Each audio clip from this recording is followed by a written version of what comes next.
Well, you spoke several times before about ideological subversion. That is a phrase that I'm afraid some Americans don't fully understand. When the Soviets use the phrase ideological subversion, what do they mean by it?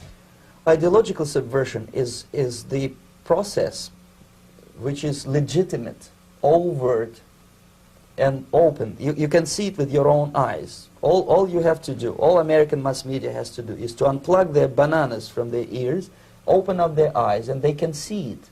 There is no mystery. There is nothing to do with espionage. I know that espionage intelligence gathering looks more romantic. It sells more deodorants through the advertising, probably. That's why your Hollywood producers are so crazy about James Bond type of thrillers. But in reality, the main emphasis of the KGB is not in the area of intelligence at all. According to my opinion and opinion of many defectors of my caliber, only about 15% of time, money, and manpower is spent on espionage as such. The other 85% is a slow process which we call either ideological subversion or active measures, активные мероприятия in the language of the KGB, or psychological warfare. What it basically means is to change the perception of reality of every American to such an extent that despite of the abundance of information, no one is able to come to sensible conclusions in the interests of defending themselves, their families, their community, and their country. It's a great brainwashing process which goes very slow, and it's divided in 4 basic stages. The first one being demoralization. It takes from 15 to 20 years to demoralize a nation. Why that many years? Because this is the minimum number of years which requires to educate one generation of students in the country of your enemy, exposed to the ideology of the enemy. In other words, Marxism-Leninism ideology is being pumped into the soft heads of at least 3 generations of American students without being challenged or counterbalanced by the basic values of Americanism, American patriotism. The result you can see. Most of the people who graduated in the 60s, dropouts or half-baked intellectuals, are now occupying the positions of power in the government, civil service, business, mass media, educational system. You are stuck with them. You cannot get rid of them. They are contaminated. They are programmed to think and react to certain stimuli in a certain pattern. You cannot change their mind, even if you expose them to authentic information, even if you prove that white is white and black is black, you still cannot change the basic perception and the logic of behavior. In other words, these people, the process of demoralization is complete and irreversible. To get rid society of these people, you need another 20 or 15 years to educate a new generation of patriotically minded and common sense people who would be acting in favor and in the interests of United States society.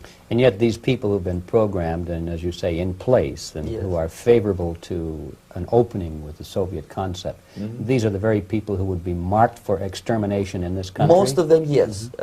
Simply because the psychological shock when they will see in future what the beautiful society of equality and social justice means in practice, obviously they will revolt. They will be very unhappy, frustrated people. And the Marxist-Leninist regime does not tolerate these people. Obviously they will join the links of dissenters, dissidents. Unlike in present United States, there will be no place for dissent in future Marxist-Leninist America.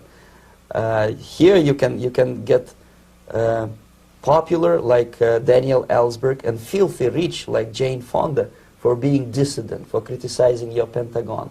In future, these people will be simply squashed like cockroaches. Nobody is going to pay them nothing for their beautiful, noble ideas of equality. This they don't understand, and it will be greatest shock for them, of course. The demoralization process in the United States is basically completed already. For the last 25 years, actually it's overfulfilled, because demoralization now reaches such areas where previously not even Comrade Andropov and all his experts would even dream of such a tremendous success.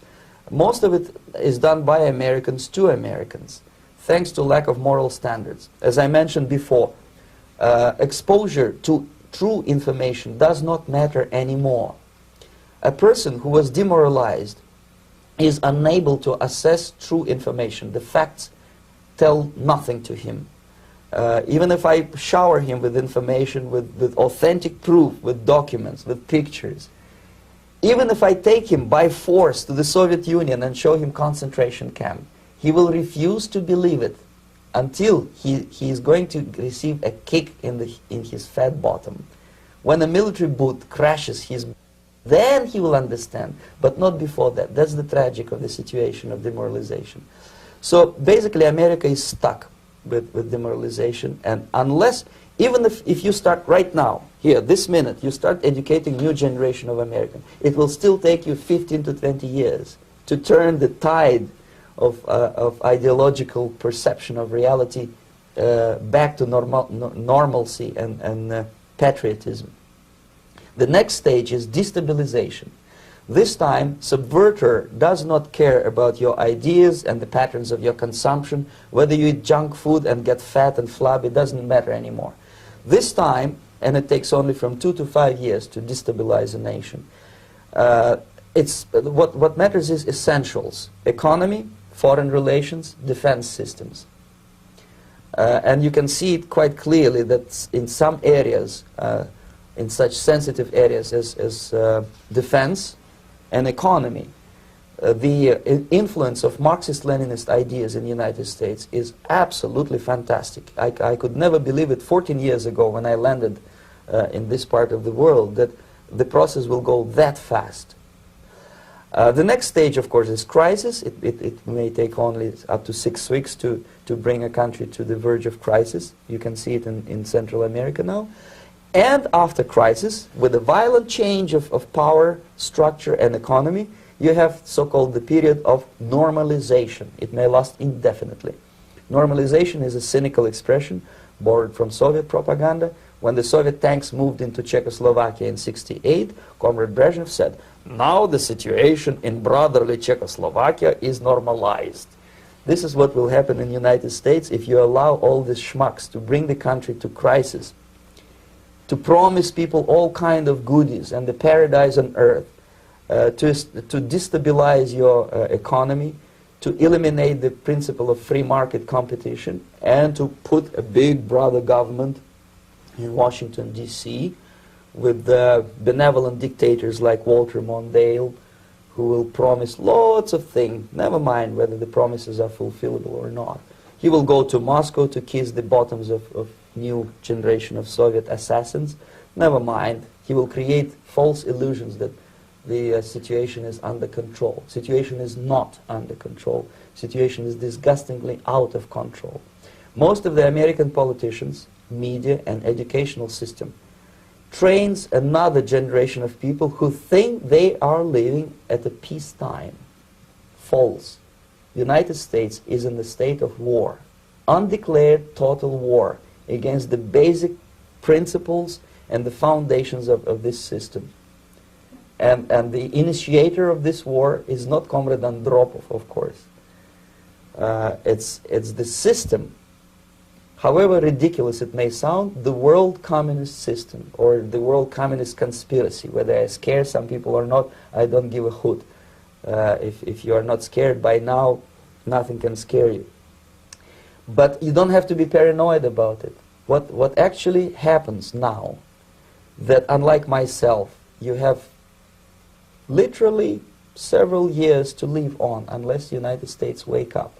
The time bomb is ticking. With every second, the disaster is coming closer and closer. Unlike myself, you will have nowhere to defect to, unless you want to live in Antarctica with penguins. This is it. This is the last country of freedom and possibility. Okay, so what do we do? What is your recommendation to the American people?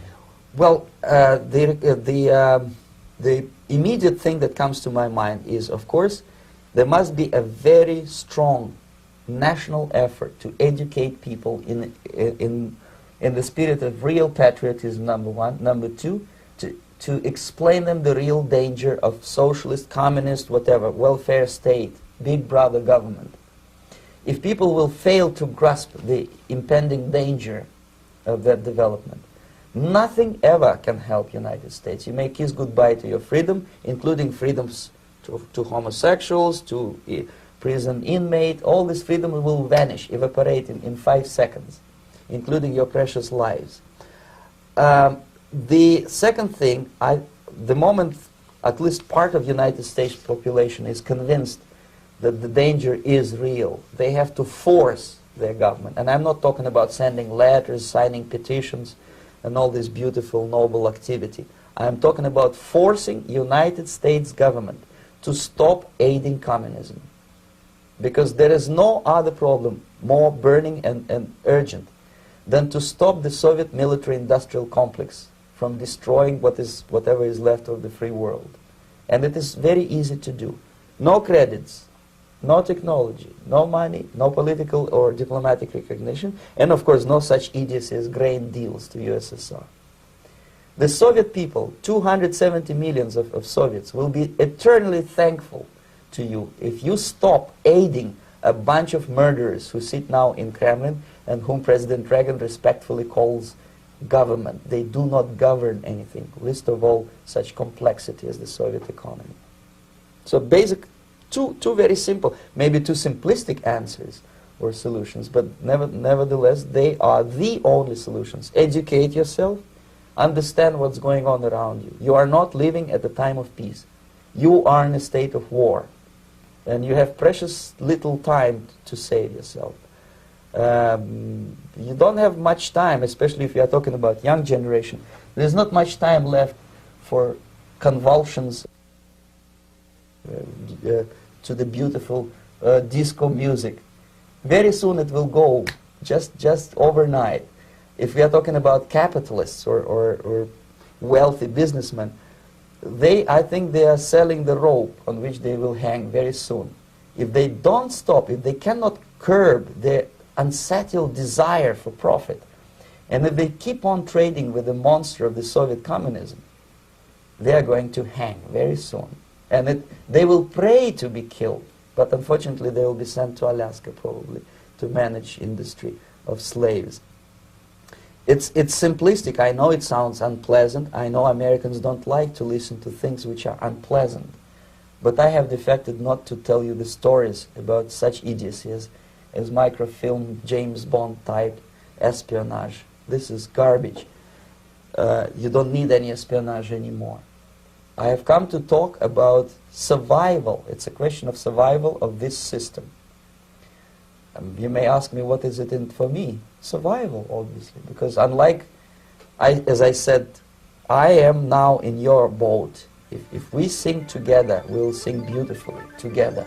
There is no other place on this planet to defect to.